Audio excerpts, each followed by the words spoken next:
The way I'm going to go about this session is, I'm first going to talk a bit about value engineering, understand what value engineering is. So for those of you who probably do not have a background, they get an understanding in a snapshot about value engineering.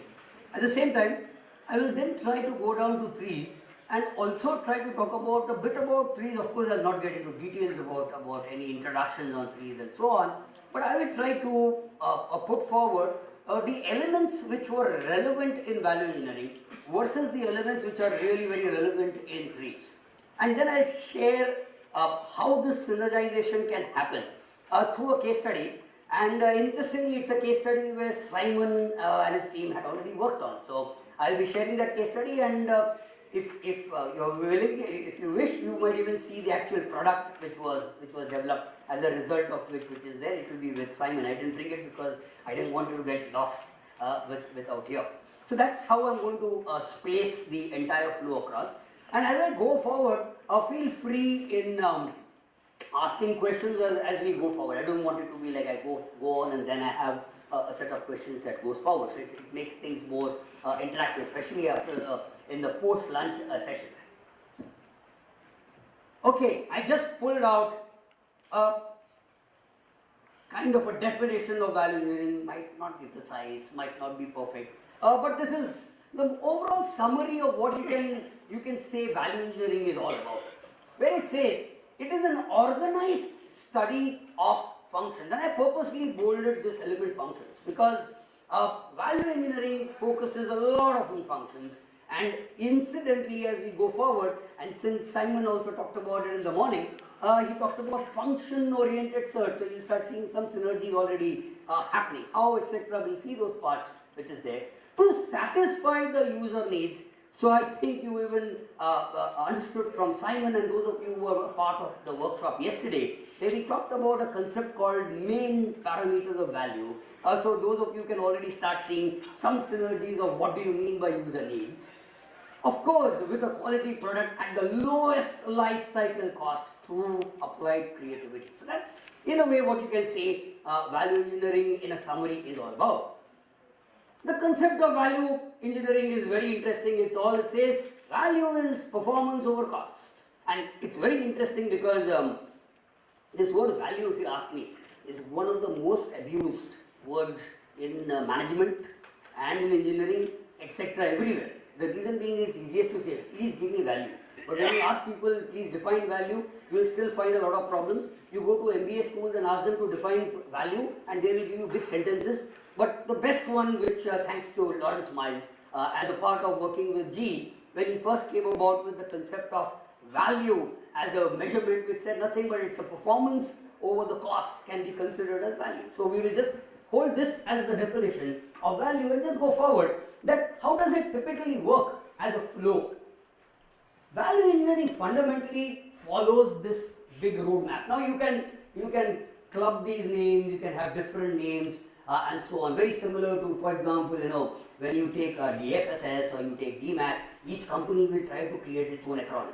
So that you will find this in the industry as a very common thing with all methodologies. But let's get down to the fundamental aspects of what is it that they're doing.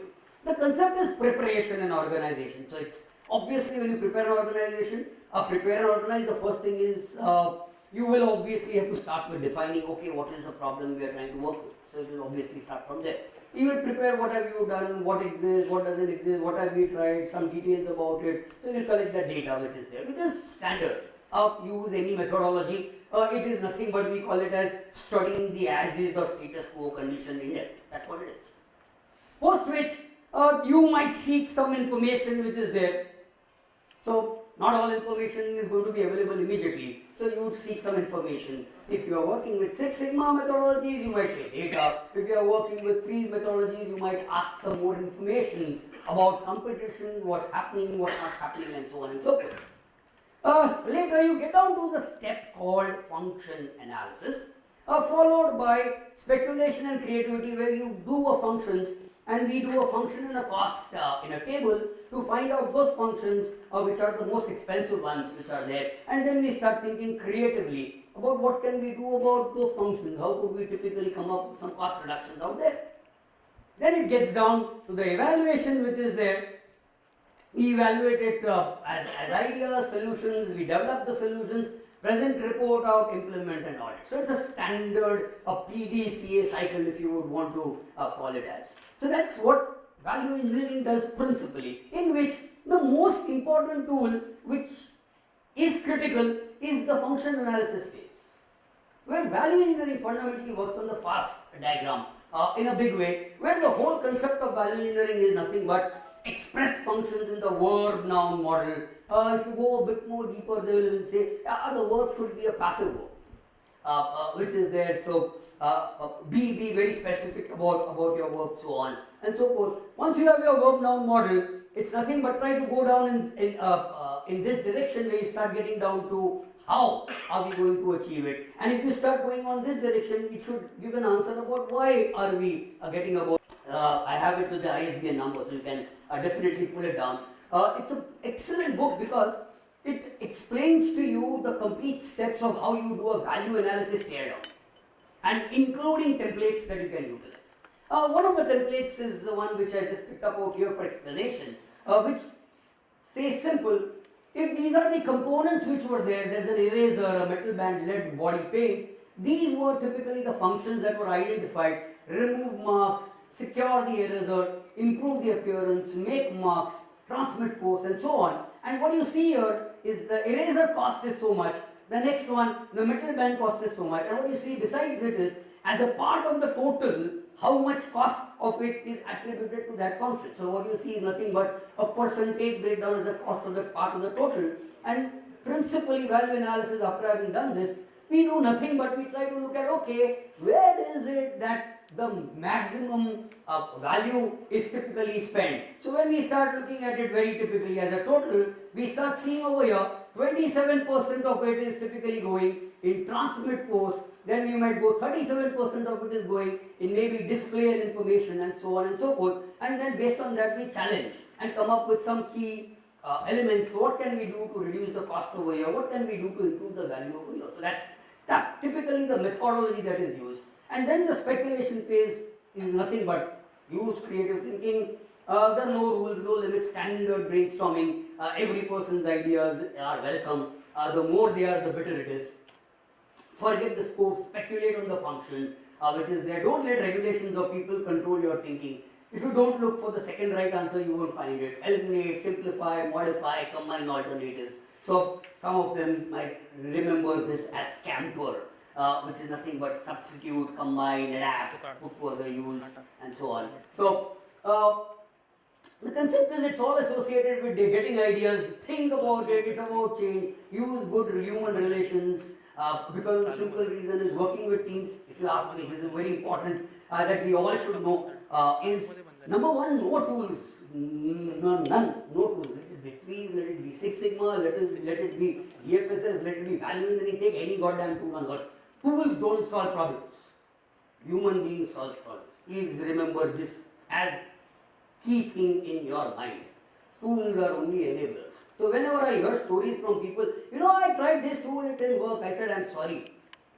Maybe you've not tried hard enough there. Or you use the right tool. You use the wrong tool for the wrong kind of application. It's very important to understand this part, because tools are only enablers for us. Ultimately, the whole role of problem solving and thinking is done by us humans only. So the whole point is that is why we say we need to use good human relations, how we interact with people, get them to participate, so that they come up with ideas, and it works. It's been there for so long. There have been sufficient success stories about it. Value engineering is great. It works. A lot of companies follow it. They have value engineering teams which work full time on trying to create values within processes.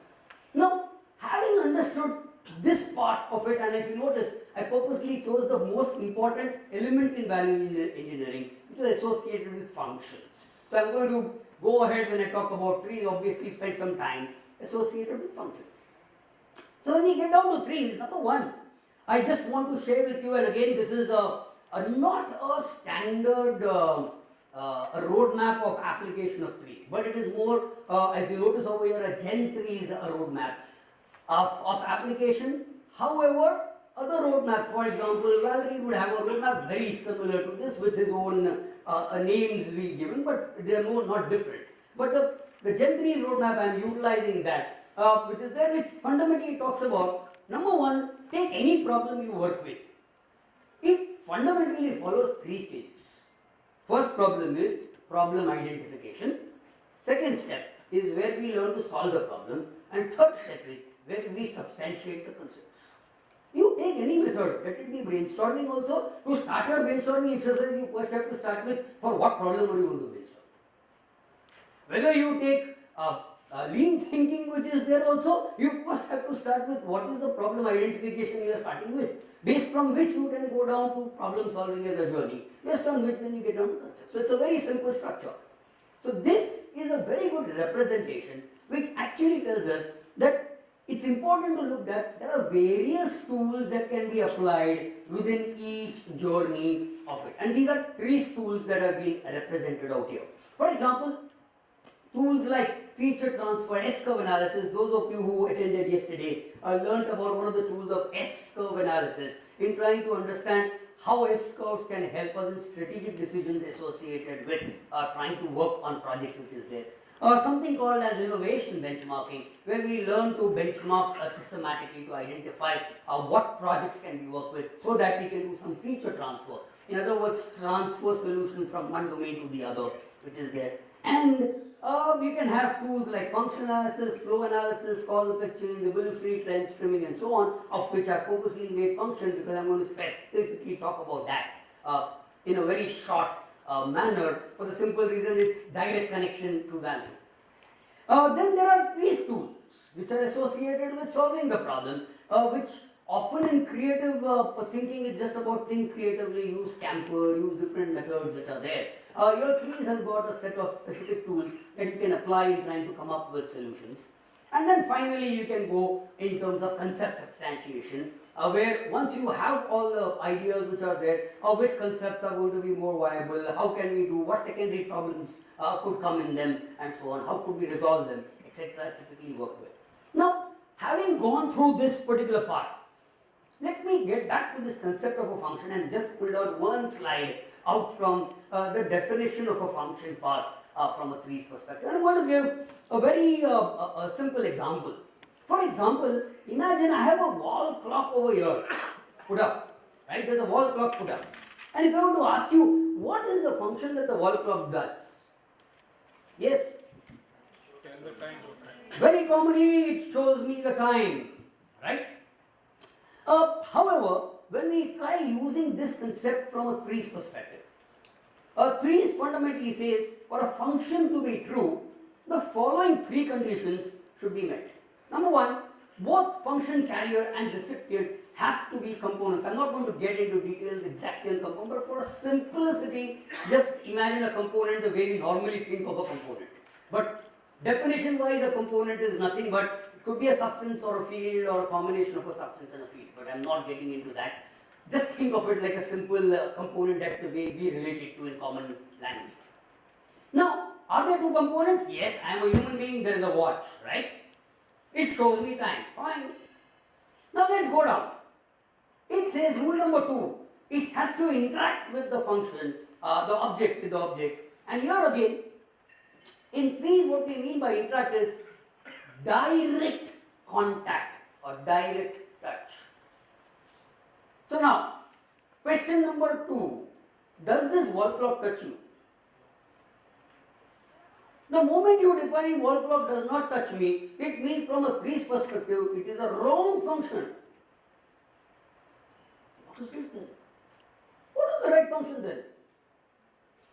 So let's go back again and think, what is exactly happening? What is touching our eyes? The answer is very simple, it is light which touches our eye. So, is it so that it is the wall clock works over there, number 1, it is light which falls on that wall clock, this light is reflected and gets into my eye, it does not show me time, it is my brain which interprets it as time. Is that not what happens? This is exactly the depth at which TRIZ works at. Versus if I were to take the conventional value engineering definition, it would just say describe it in a verb and noun. So it will say shows time versus here my definition would go in this logic. And now I want to test which definition is correct. Let's do one thing. Let's make this room pitch dark. Let the clock over there not reflect any light. It does not have any radium, anything on it. Will it show me time? It won't. Which means our understanding of the function now is correct, and now if we need to work on anything, we need to keep this chain in mind. Also, when we start getting to cause and effect, for example, it is this function understanding that has to be represented in a cause and effect. Making a cause and effect analysis without understanding these functions is the biggest mistake I have seen being done by many engineers. And that is one of the reasons is, if I don't understand functions properly, obviously my causes and my effects will be weak. And this is where comes the second differentiator, which is associated with functions, where TRIZ makes you go deeper. And the third part of it is, parameter of the object or the function either change or maintain as a result of the function. So now comes the fact of it is, it has to change something. It has to maintain something. Only then you can typically say that it is there. For example, if I were to say, I am putting this pointer here, what is the function of this fellow over here? Is number one, it seems it's light, it seems it is there. So if I were to say, conventional thinking, pointer points out something over there, right? If I were to apply the logic over here, number one, pointer, the definition of my pointer is not this, but if I consider the light beam as the pointer, then I will say it is light beam that points this. But now, did it change anything on the screen? Is any property change on the screen? Screen is the same, right? Where did the property change happen? It only happened in your eyes. Which means what happened? What actually has happened is that this light beam has only fallen over here. It is reflected from here on your eyes. It is this reflected light beam from here which is informing you. So in short, the light beam is doing nothing over here but is reflecting it. Want to test it out? If I put a light absorbing material here which absorbs all this light, will you get this information of a pointer? No.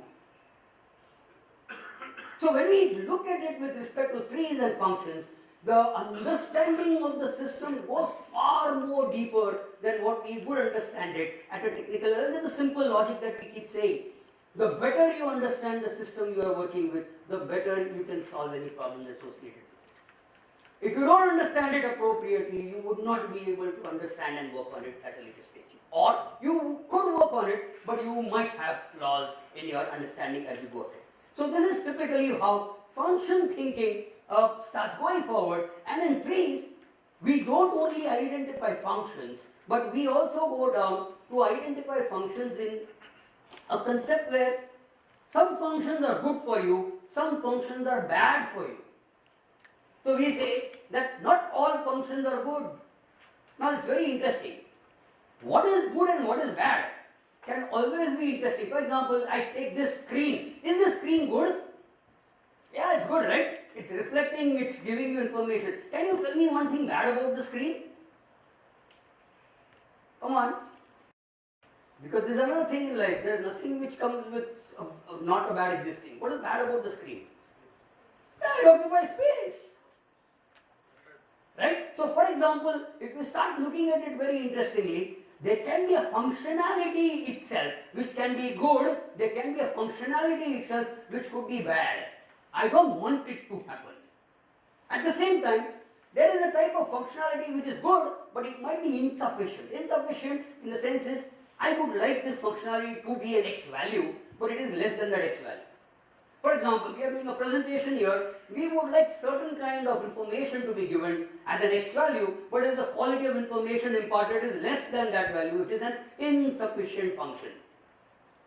Other side of it is, if I bombard you with so many things which are so much, which are there, that at the end of the day you are even more confused than what you were earlier, then it's nothing but giving an excessive functionality of the same thing, which is also bad in a way. So principally, in TRIZ, we have a methodology by virtue of which we understand whether the function is useful, harmful, insufficient or excessive, and eventually this helps us because this part was absent in value engineering. It doesn't exist in value engineering. The question is, how does it matter?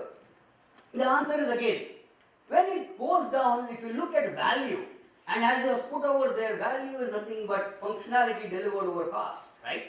But if I were to put over here this cost, which I have written over here as summation of cost, let's consider it as not only summation of costs of the components, but also costs associated with the functionalities which were harmful or insufficient, which is there. Because whatever is harmful also comes with a cost, right?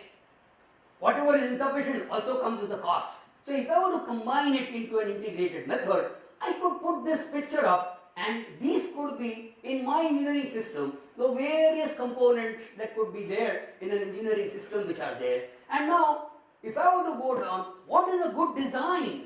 A good design is one where, ideally speaking, we would like this scatter around this to be as minimal as possible, right? So if I were to use the statistical language, the R square or the regression R square of it has to be almost, let's say, 100 or 80 or 90. The better it gets, the better aligned it is. Concept being as simple as, I don't mind paying more cost if the functionality I'm going to get is higher. Right? That's typically the logic. But now when we go down, and I decide to break this into two quadrants, where I just say, let's take quadrant number 1, wherein functionality is great but the cost is very low. This is the ideal target domain. This is where you land up with those components which are very low in functionality, but the cost is low. We will say these are components where functionality improvement should be the problems to solve. How to solve functionality improvement problems here. And if I go down to those components, they are cost reduction components where my goal is all about trying to reduce the cost. And finally, these components where cost is very high, but the functionality is also very poor. Instead of trying to work with them, we recommend strongly in TRIZ, trim them or throw them out of the system. The reason being is, as soon as you trim them from the system, this equation now, the slope of the graph changes, as a result of which your system starts delivering more functionality at a lower cost, as a result of which your value starts going up.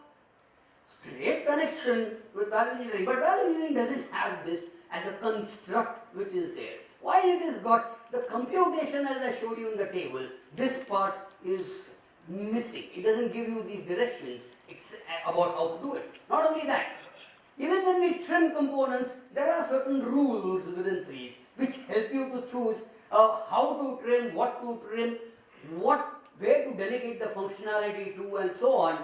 So there are a lot of guidelines that help you to achieve that particular result. Then the concept that fundamentally we need to understand what is TRIZ all about, and it's very difficult, but in a short form, one letter word, if you were to summarize, TRIZ is nothing but based on empirical research, it was found out that everything, all the technological world evolves using certain objective patterns of evolution. So it's not a random evolution. Everything has got a pattern and it will tend to evolve in a pattern. What do you see here, for example, are just some of these examples that I put up over here. For example, I'll put out here. It says, if there is a functional nucleus present, the second step of evolution will be, you will introduce additional object, then you will introduce several additional objects, then it will become a complete system. After that, you will start removing something from the system, then you will remove several objects from the system, then you will reach a maximally trimmed system, and you will ideally reach an ideal object. Even when you introduce something, there are certain rules which says, introduced object is adjacent to the main object, introduced object contacts the main object, introduced object is arranged above the main object, is particularly arranged within the main object, is placed within the main object, the object is introduced into the main object. So even this is very well defined. So if you notice, TRIZ comprises of these sets of rules. Where did these rules come from? They were empirically extracted from the huge patent databases of what was seen as what has been documented already, and this has been the pattern that has been followed. So it has been statistically validated and put forward as trends that we can utilize. For those again who were very familiar with it yesterday, you will see this part where it talks about that if I know the functionality and I know the cost and I can compute that functionality and cost using these concepts, we can actually even say that all technology works on an S-curve. So we now know that depending on where you are on the S-curve, what is the ideal strategy the organization needs to take, or what product development strategy that needs to be taken. Is also this value equation driven? Again, not visible or absent in value engineering. The value engineering looked at it more from a value, and then the creative brainstorming was happening, where we substitute the creative brainstorming with much more methods associated with helping us innovate. Going further then, just to understand this, and it's again a case study, and I'm taking this case study from Gen 3's, so it was a project which was done by Gen 3's Simon Litwin's team for a snap switch, and I believe it was a GE snap switch. And the project goal is to protect a well-known device, a snap switch. The snap switch is a commodity product that has been in the market for a long time. Incidentally, the product was threatened in a big way by the Chinese, who came up with a very low cost snap switch. So it was really threatening. So it was decided that can TRIZ help us in this particular object. So this was, I think, one of the earlier case studies that was done in trying to prove the concept of how TRIZ works, so that eventually TRIZ could eventually be used within GE. And then later on, as Shyam would have shared with you, how GE went on to the entire part of utilizing TRIZ in its development centers. This is nothing but the details about the snap switch, nothing more about it, just a snapshot with the various components. If you are value engineering person, what would we do? We would take down this, take each component, identify what value is there, what function is there, make the function value cost, try to work on it. Incidentally, GE does practice a lot of value engineering internally also. And in spite of applying this, it had reached a point where they were finding it a bit difficult to come up with some solution that would really result in a breakthrough. And that's where it was decided, could we possibly try TRIZ to it? And this is what happened. TRIZ just does nothing but, this is a small snapshot from that project, where it was converted into a function model, where all it said is, for example, it says the cover stops the dust which is there. What you see over here, cover directs the mechanism which is there. The case holds the mechanism. The mechanism conducts the electricity, and so on. This is just the functions and what functions are happening. Based on this, what was defined was that the component which is the weakest component over here was the cover, and it was decided that this is the component that has to be trimmed out from the engineering system. And when it was to be trimmed out from the engineering system, the problem was how to make the case perform all the functions of the cover, providing a large open surface space for the mechanism assembly. So it was a very interesting element that how can we possibly do this? And here again, TRIZ doesn't just stand up at that point, but it goes further in helping you to solve this problem. And this is where an engineering contradiction was formed. If we do not have the lid, the switch will be simpler and cheaper, but the components will fall off. In a way, the physical contradiction would be that we need a lid in order to not allow the components to fall off and stop the dust, but we don't need it because it costs us so much more money.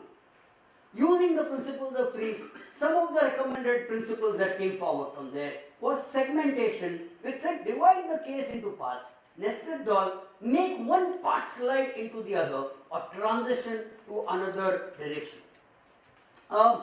It resulted in innovative solutions, and as Simon was sharing, he shared with us that it was not one but quite a few solutions that were developed, of which the one that we are showing is the one that they chose to go forward with on the implementation.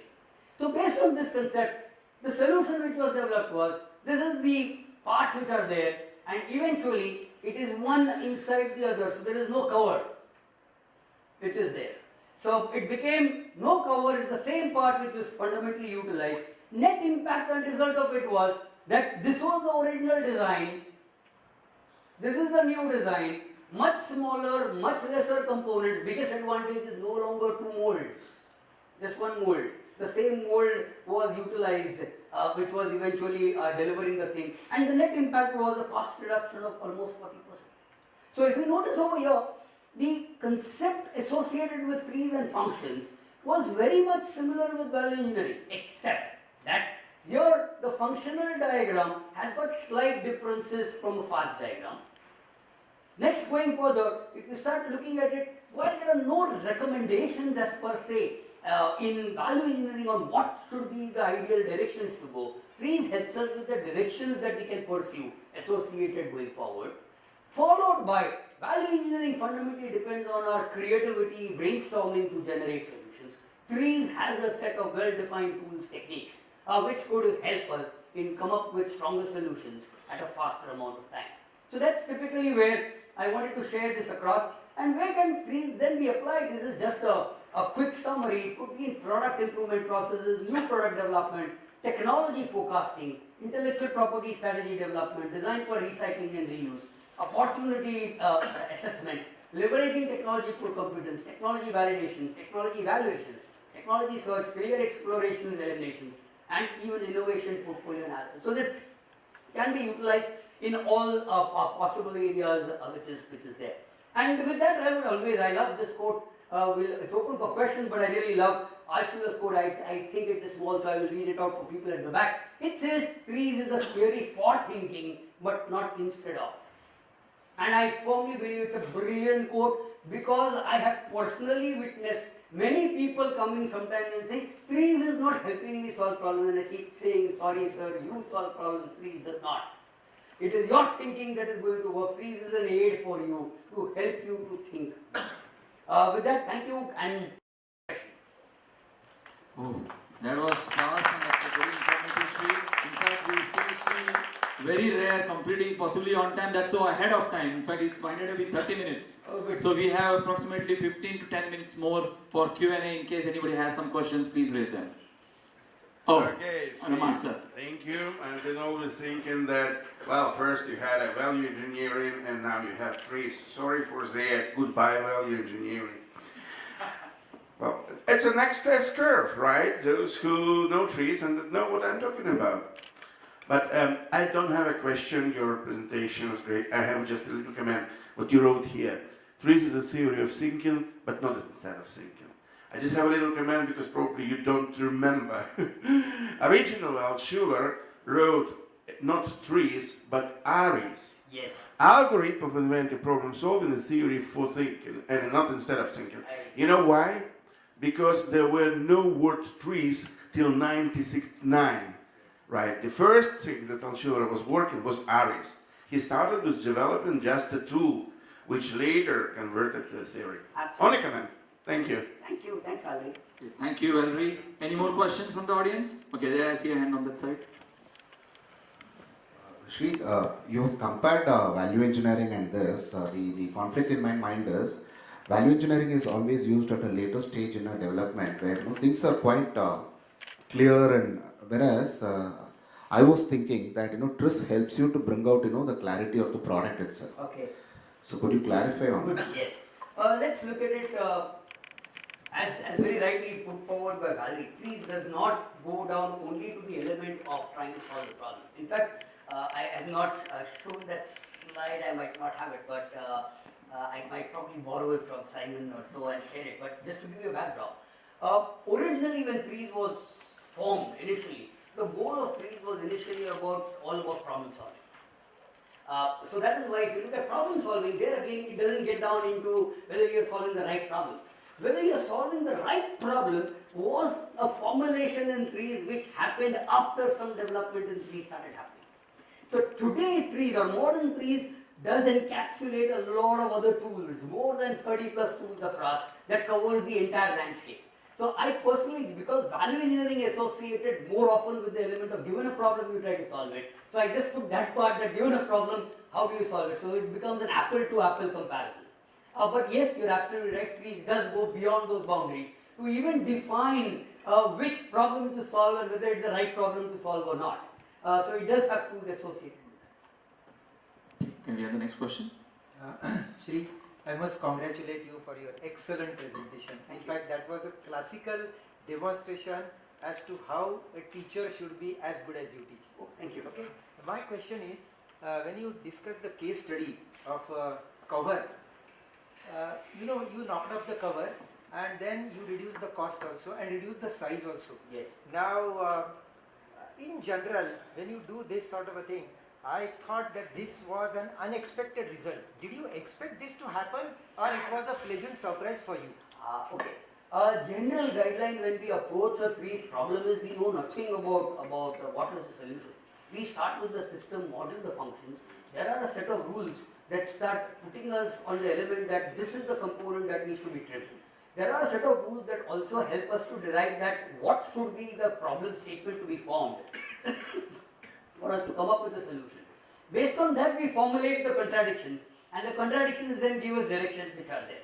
So it is actually a process that drives it. It comes forward. So as I said, there were 12 ideas, but not 12 ideas which were actually converted into explanations, but there would have been much more than those 12 ideas actually developed, of which all those 12 were possibly could be put forward. But these are the ones, this was the one which seemed the most, the best one that they could adapt to. Again, there's nothing but best solution. The reason is, there's always what we say, it is a solution which fits the context the best. That's the better way to look at it. There's never a best solution. The whole goal is that given the current context, given the current scenarios, we could probably use this, which is there and it might meet our requirement. So that is exactly what happened. But to answer you in a small nutshell, it is not known what the solution will evolve. But the methodology guides you to lead to a different breakthrough thinking structure itself. And then you have to choose the best. Yes, yes. That's in the concept generation. That is, in fact, we don't even choose. Actually, what we do is if we develop concept, those of you who have been in product development and have been using, let's take the Pug concept selection matrix. One of the common things that Pug concept selection people do is they put the table and they put the pluses and minuses and add it up all together, and the one which is the biggest plus, take that. In TRIZ, we say, no, you have actually created a brilliant template for hybridization. So the concept is nothing but, by using a Pug concept selection, fine, you can choose one technology which has a lot of plus, but that pluses also has many minuses. So why don't you see other solutions where these minuses were plus, and let us see what resources made it happen, and can I look at an alternate system hybridization opportunity over here that can make this solution go even better. So that's a part of the concept development, and that is why sometimes small ideas grow together to become that big ideas which are. Yeah, can we have the next question from here? Yeah, I'll come back to you. So again, Shree, fantastic presentation. Just a couple of questions to add to the same question. So, one is, it looks like the value engineering a lot of times is applied either at, say, stage, what you call it, stage 3 or, closer to stage 4. You want to reduce really the cost. Yes. That's where you're trying to apply that part. And you also mentioned scamper, right? So, I wonder, why did not scamper, like, say, combine, so you have combined a lot of things. Why didn't the team even think of scamper to come to this solution? Okay. I'll give you a very interesting associated one. There's one golden rule. Anybody of you who is working on cost reduction, let it be a cost reduction of a technology process or let it be on cost reduction of a product. Remember one golden rule always. The biggest cost reduction only happens when you are successful in trimming components, not in changing material, going slightly lightweight, let me change this slightly here, let me change this slightly there. This results in improvements, yes, but they are never breakthrough. That's number one. Number two, all the elements of scamper, all of them are present in TRIZ, but the biggest benefit of TRIZ is, it is not the trigger that TRIZ gives to solve the problem, but it is the problem formulated combined with the trigger at that moment that opens our mind to give you the solution. And this is a very important element, because that is the reason why TRIZ projects spend a large amount of time in analysis of the problem and defining the correct problem to solve. Because once that is defined with the TRIZ objective, and then when you use the TRIZ triggers, it is like instantaneous. Oh, why did I not think of it? But till then, it is always in our minds that, how would we typically, like, I have used Scamper, I have used many ideation models earlier, but number of times when you give those triggers, the jumps that our mind has to make are really big. But when you use trees in combination, the mind making those small jumps is much smaller. As a result of which we tend to get answers. Again, does it mean that if everybody were to use trees given the problem, everybody would solve the problem very effectively? And this is where comes the point is, yes and no both, because you might get the answers, somebody after a long time, somebody very quickly, which is there, somebody might not get it at all. The concept is because trees fundamentally works with the structure of trying to convert the problem to a model problem and a model solution and then adapting it. Your powers or skills associated with analogical thinking need to be well developed to make those connections. Otherwise, it is not so easy to make those connections to get those ideas. Everybody will get the same triggers. Somebody might make that trigger forward, somebody might not. Okay. Can we have the last question from there, please? Shree, hi. So, Oh yes. so the case study that you mentioned, I'm assuming that the switch was in market for a Yes, period it of was. time, and then it was. That's exactly how we do all our value engineering projects. Right. The product is there. Already there in the market, correct. So, and then you showed how TRIZ is used to solve that problem. Now, is there an opportunity to use TRIZ in the design for value itself?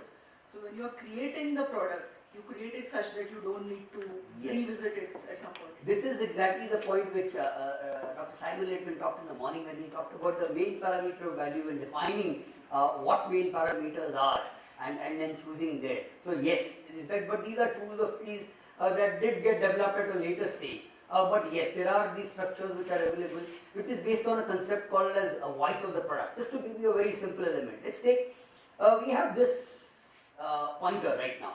Now, what is the next stage for the pointer? The answer is, from one of the laws of evolution, it says that this pointer should also be trimmed. But what function does it do? It fundamentally informs this laptop. It also gives a light beam that informs you. So now, if I were to start thinking, if you are gone, who has the resources available that could do that possibly possible? Maybe, and I don't know whether it is there or not, but how about using my mobile phone, which could probably move the information there and make it happen. And now I need to think about how could this create a light which is there that could be also being shown over there. So now, right now, maybe it does not have that feature. Now I will start thinking, is it too difficult enabling this light into it? What would be the cost? But let's imagine it is very practical and can be very easily doable. Somebody would initially try to, let's say, add that light. And we can make it happen, it works. After some time, somebody will be thinking even deeper that let's eliminate this light, but the feature that the light is giving should be present in some other light, which is the flashlight which is there by itself, or that light which is informing should also do one more functionality, which is right now only informing you, but can it do anything additional as a functionality which is there? For example, right now this phone has got, I think, an infrared light for detecting my retina scan. So if it's an infrared light, it is available. Now, can I do something within that could create a visible light from there that could get visible here? If it is possible without adding something, it could be an opportunity. But notice what I am trying to share is, now I use TRIZ, but I have come up with a future product direction that can go forward, which was not there originally. So TRIZ can be used for improving my existing system, or also for creating these kind of future structures. But the second part was you can still revisit the cost. She said Yes. never revisit cost. So just We can. In fact, we do. We do revisit costs. So you'll never be rid of that if you wanted that. Because there's an S-curve happening. Don't forget cost. Eventually happens on every product. The cable goes, Wi-Fi comes, Wi-Fi also same process will apply. Anything goes, something will come in place of it. So life won't be easy. Yeah, I'm sure there will be more questions, so I think we can keep those questions parked, and Shree is around with us, and in case you have any questions, you can please feel free to ask him.